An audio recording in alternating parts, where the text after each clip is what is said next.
প্রধানমন্ত্রী অনেক হবে, অনেক আসবে, প্রেসিডেন্ট অনেক হবে, অনেক আসবে, সেই হিসাবে তোমাদের আমি ভালোবাসি, তোমরা জানো। তোমরা সৎ পথে থেকো, মাতৃভূমিকে ভালোবাসো।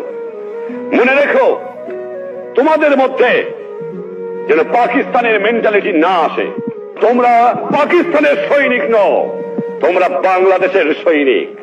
তোমরা হলো আমার পিপুলস আর্মি। তোমরা পেশাদার বাহিনী নয়, তোমরা শুধু সামরিক বাহিনী নও। তোমাদের দরকার হলে নিজের উৎপাদন করে খেয়ে তোমাদের দেশকে বাঁচতে হবে।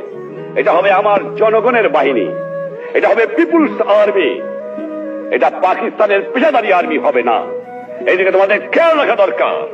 আর যেখানে অন্যায় অবিচার দেখবা, চরম আঘাত করবা, ন্যায়ের পক্ষে দাঁড়াবা, গুরুজনকে মেনো, সৎ পথে থেকো, শৃঙ্খলা রেখো, তাহলে জীবনে মানুষ হতে পারবা।